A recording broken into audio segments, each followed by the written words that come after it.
Ink Ribbon. I never talk about it, but I am a huge Dead or Alive fan, and I am utterly excited for Dead or Alive 6. I was worried that Dead or Alive 6 would be more of the same, but after playing the open beta, I am glad to say this is not the case. Today on Ink Ribbon, I just want to go over some of the aspects of the new gameplay that have been introduced in Dead or Alive 6. So first off is the biggest change to the game, the brake system. This is the highlight feature added to the game, and I was surprised at how much you're able to utilize it. The button for this was mapped to the first right shoulder button, relying on the meter under your health bar to be filled, and it works in 3 different ways. First, you have Fatal Rush. This is simply tapping the button until your meter runs out to do an array of amazing moves that make you look like a badass player with a lot of skill, though in reality it didn't seem to do much damage.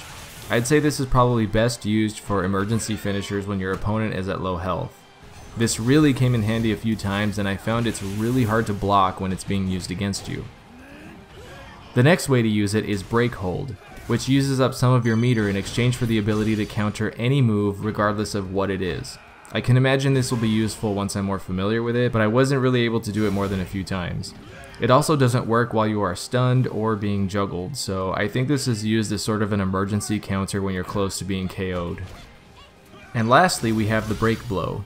This is the awesome slow motion impacts that you've been seeing in all the trailers, and I have to say it's very satisfying to use.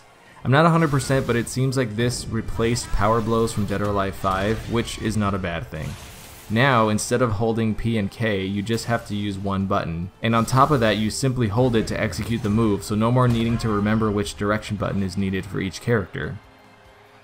Another fun feature of this is that it damages your opponent visually. Ponytails come loose, hoods come off, glasses go flying, and for the first time in DOA there's a little bit of blood. I can't say much about the stages since the beta only uses the Coliseum, but I am happy about the light character customization. From what I was able to see, the characters have profiles where you can customize an outfit, now in multiple color swaps, hairstyles, glasses, and I'm sure other categories we haven't seen yet. And lastly, one little cool detail is now when your character is in their victory pose, you can rotate the camera and see your defeated opponent lying on the ground in front of you. Really small feature, but I like it. As for now, it looks like we just have to wait for the game to come out. It's been delayed until March 1st worldwide, and hopefully it isn't delayed again. I have some other Dead or Alive videos planned, so stay tuned for those.